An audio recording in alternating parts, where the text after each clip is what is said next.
amores, vamos para mais uma aulinha de história e hoje nós vamos dar continuidade, né? Vamos continuar falando sobre Roma, como tudo aconteceu, como surgiu Roma, né?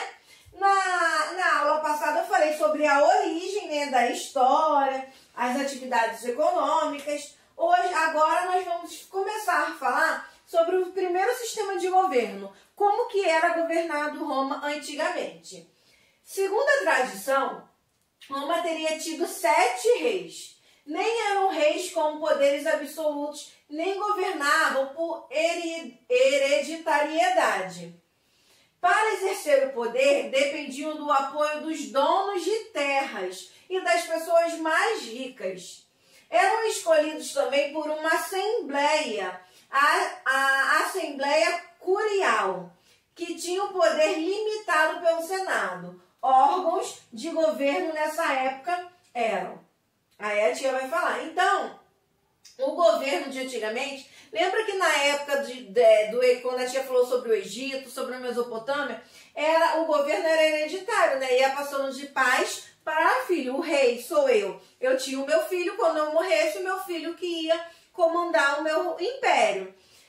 Em Roma não, né? Em Roma não tinha essa herança, né? Não ia passando de pai para filho. Vinha mais da questão do poder aquisitivo, né? Eles precisavam o quê? Do apoio dos donos de terras, das pessoas mais ricas. Então, se as pessoas mais ricas escolhessem ele como rei, ele ia governar aquela cidade, né? E aí tinha os órgãos, né, dessa época, os órgãos governamentais. Hoje em dia não tem os ministros, né? O ministro da Saúde, o ministro da Educação. Hoje, antigamente também tinha os órgãos do governo. Aí tinha a Assembleia Curial, né, formada por cidadãos em idade militar, que além de escolherem os reis, também faziam e votavam as leis. Tinha o Senado ou o Conselho dos Anciões, que era um órgão consultivo, que possuía o direito de aprovar ou não as leis elaboradas pelo rei. Então, nós tínhamos esses dois tipos de governo no início, né, no primeiro sistema de governo em Roma. Em 509 a.C., um conflito entre os reis e os aristocratas provocou o fim da monarquia. O rei Tarquínio, o soberbo, de origem etruscas, foi deposto pelos patrícios, descontentes com a dominação estrangeira. Então, o rei Tarquínio não estava mais satisfazendo a população, né, de uma dominação estrangeira, e aí eles baniram ele do governo. E aí, quem baniu eles, né, quem tirou o Tarquínio do governo, foram os patrícios, né? Aí a República Romana, de 509 a.C. a 27 a.C., foi os patrícios que governaram, né, que estavam à frente. Os patrícios implantaram, então, um regime republicano na cidade romana. A ideia era evitar o surgimento de um novo rei. Eles não queriam mais que a cidade fosse comandada por um rei. Para tanto, eles organizaram um sistema no qual os patrícios controlassem os líderes escolhidos. O poder executivo, que era o controle e a organização do dia a dia, era exercido pelos magistrados, eleitos por um ano. Havia diversos tipos de magistrados romanos, como tinha os consúles, que eram um número de 2, que comandavam o exército e eram os chefes dos demais magistrados. Então tinha o líder para cada coisa. Os consúles, né, eram 2, que comandavam o exército e eram os chefes dos demais magistrados. Em época de guerra, eram substituídos por um ditador, com um mandato de 6 meses. Aí depois também tinha os pretores, né, que eram os que cuidavam somente da justiça. Tinha os censores, que faziam um censo dos cidadãos com base na sua riqueza. Tinha os questores, que eram os encarregados das questões financeiras. E tinham edis, responsáveis pela preservação, policiamento e abastecimento das cidades. O Senado era o órgão que detinha o maior poder, composto de senadores vitalícios das famílias patrícias mais ricas. Até aí a gente vê que ainda quem comandava tudo era os patrícios. Eram suas atribuições, né? As atribuições dos patrícios, né? do Senado, né? Das pessoas mais ricas. Elaborar as leis, cuidar das questões financeiras e religiosas, conduzir a política externa, administrar as províncias e participar da escolha do ditador. Havia também 3 assembleias que elegiam as pessoas para diversos cargos, tá? Tinha o curial, né? Esses são os 3 tipos de assembleias que tinham. Curial, né? Eles examinavam os assuntos de ordem religiosa. O tribal, responsável pela nomeação dos questores e edis. E tinha o centurial, que era composto pelas centuras, que era um grupo militar encarregado de votar as leis e eleger os ministros, os magistrados. E aí, com o passar, né, teve a conquista da República Romana, que durante o período, né, esse período republicano, né, dos que os patrícios governavam, Roma, com um exército bem treinado e bem armado, conquistou inúmeras regiões, iniciando a forma de um grande império. Então, conforme eles iam guerreando e ganhando as guerras, eles conquistavam outras cidades e aí eles aumentavam o império deles. Para dominar o mar Mediterrâneo, os romanos tiveram que enfrentar Cartago. Era uma antiga colônia fenícia lá no norte da África. As 3 guerras, né, que eles enfrentaram, que Roma teve com Cartago, são conhecidas como Guerras Púnicas. Então, para eles dominarem o mar Mediterrâneo, que era formado pelo povo Cartago, eles passaram por 3 guerras. Essas 3 guerras ficou conhecido como Guerras Púnicas. Púnico vem da palavra, púnicas vem da palavra púnica, nome dado aos romanos e aos cartagineses, tá? Então, qual era o nome das 3 guerras que Roma enfrentou para conquistar o mar Mediterrâneo? Guerra Púnica, tá? Foi a guerra entre Roma e Cartago. E aí nós entramos na transformação de Roma, né, após todas essas conquistas. De pequena aldeia à capital de um império, a transformação causada pelas conquistas afetou profundamente Roma, economicamente, politicamente e socialmente. Então, devido a esse monte de guerras, essas conquistas que ela foi tendo, né, ela também prejudicou o Império de Roma. Aí os patrícios, eles enriqueceram e se apossaram das terras dos pequenos proprietários, recrutados para o serviço militar. O número de escravos também aumentou, os prisioneiros de guerra reduzidos à situação de escravos substituíram o trabalhador livre. Os desempregados do campo migraram para as cidades. E aí formou-se uma nova camada social, a dos cavalheiros ou classe equestre.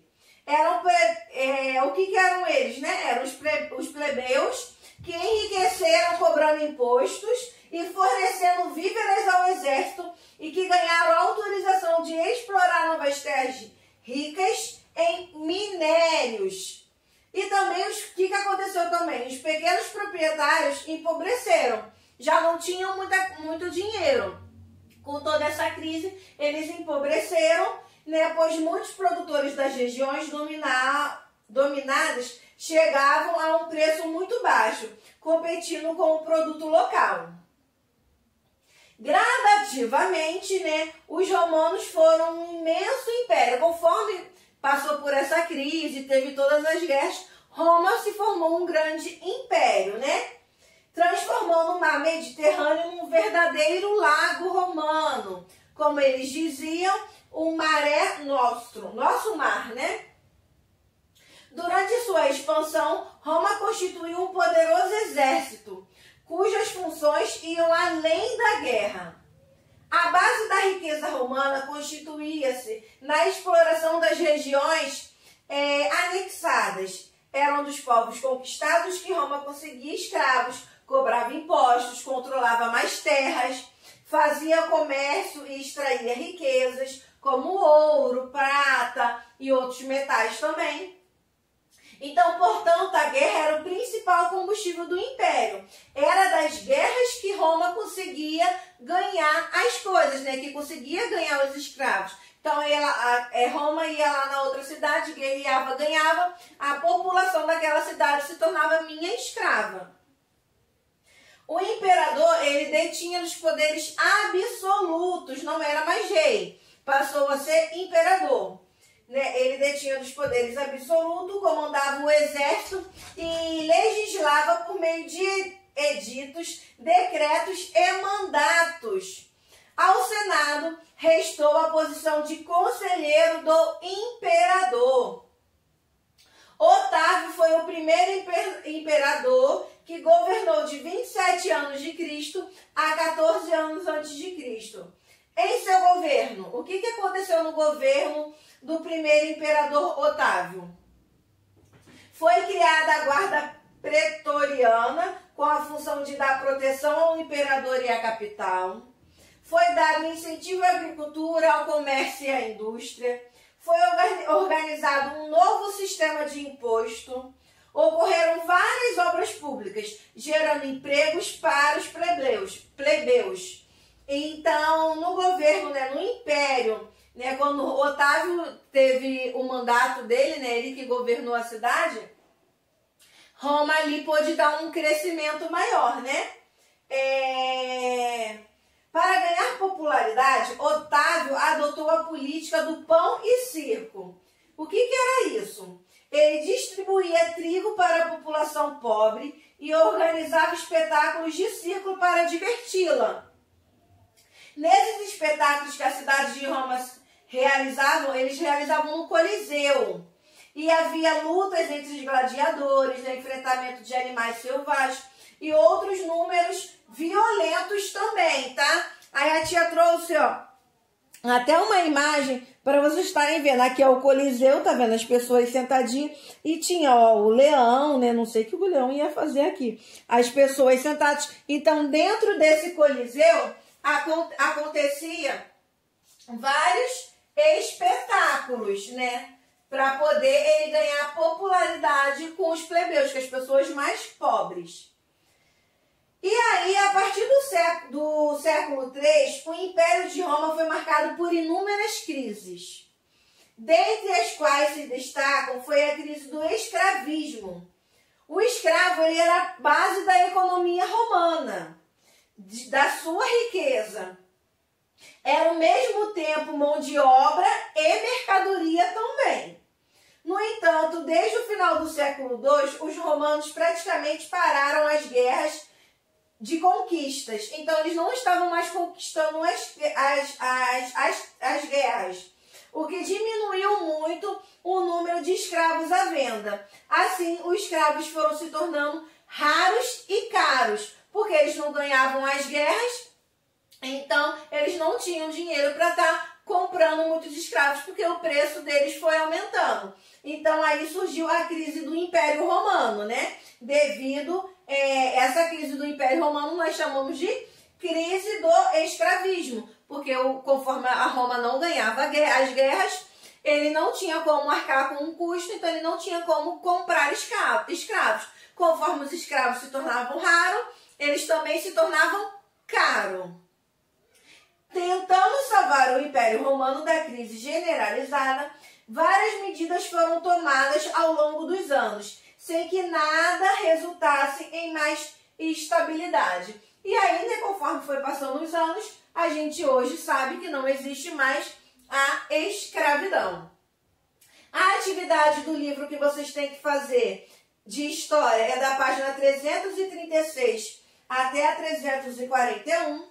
A tia trouxe aqui para vocês, Da 336 vocês vão estar respondendo até a 341, tá? Vocês vão estar respondendo. Tem bastante texto, as perguntas não estão difíceis, tá? Número 1. quais regimes políticos ou formas de governo existiram entre os antigos romanos, né? Nessa época. Então, nós tivemos o quê? A tia falou da monarquia, falou o quê? Da república e, por último, o império. Então, nós tivemos esses 3 tipos de governo. Qual regime político os patrícios instauraram em Roma depois de derrubar o rei Tarquínio? Então, aqui, ó, aqui já tinha derrubado o rei. Então, qual foi o tipo de governo que os patrícios instalaram aqui? República, monarquia, republicano ou império, tá? Aí vocês vão ver. Na número 3, vocês vão completar. Número 4, vocês vão falar o que eram as guerras púnicas. Na 5, verdadeiro ou falso. Número 6, vocês vão citar 4 medidas tomadas por o rei Otávio, o primeiro imperador de Roma. Aqui, ó, qual é a parte que a tia fala do rei Otávio? Vocês vão ver, né, e vão colocar ali quais são, ó, Otávio, primeiro imperador. Em seu governo tem uma listagem aqui, vocês vão escolher 4 e vão colocar aí. O que se entende por política de pão e circo, né, que rei Otávio fez para ganhar os plebeus? Então, vocês vão ver o que é a política de pão e circo e vai explicar aí. 8. Como foi dividido o Império Romano e quais as suas capitais? Aí nós tivemos o Império Romano Ocidental, com a capital foi Roma. Nós tivemos o Império Oriental, que a sua capital foi Constantinopla, tá? Então, só tem essas perguntinhas aí para vocês estarem respondendo, tá? Para quem pegou a atividadezinha na escola, na número 1, vocês vão relacionar a primeira coluna de acordo com a segunda em relação aos consúles, censores, questores e edis, tá? Vai ver aonde se encaixa cada um. Na 2, vocês vão responder as mesmas perguntas que a tia falou lá do livro. Quais regimes políticos ou formas de governo existiram entre os antigos romanos? B. Qual regime político os patrícios instauraram em Roma? E 3. O que eram guerras púnicas? Número 3, vocês vão colocar verdadeiro ou falso, tá? Então, depois da nossa aula, a tia já colou o cartazinho aqui para dar uma adiantada. Como vocês sabem, né? Dia 25 de agosto é o dia que nós comemoramos o quê? Segundo ano? Quinto ano? Segundo ano? Quinto ano? O dia do soldado, né? Aqui tem um cartaz que a tia colocou, obrigada soldado, porque se tiver uma guerra, são eles que estarão à frente nos defendendo, né? Às vezes eles estão na rua, né? Para nos proteger, então nada mais do que um dia merecido para eles, né? Que enfrentam a violência, né? Dia 25 de agosto é o dia do soldado, não é feriado em todos os lugares, é feriado em Caxias por causa do nosso patrono, né? Que foi do Exército, Duque de Caxias, que é o nome da nossa cidade. Então, por isso, é feriado aqui em Caxias, tá? Por causa do nosso patrono. E tá aí a nossa homenagem, né? O nosso agradecimento ao Dia do Soldado. Um beijo, meus amores. E tchau, até o próximo vídeo.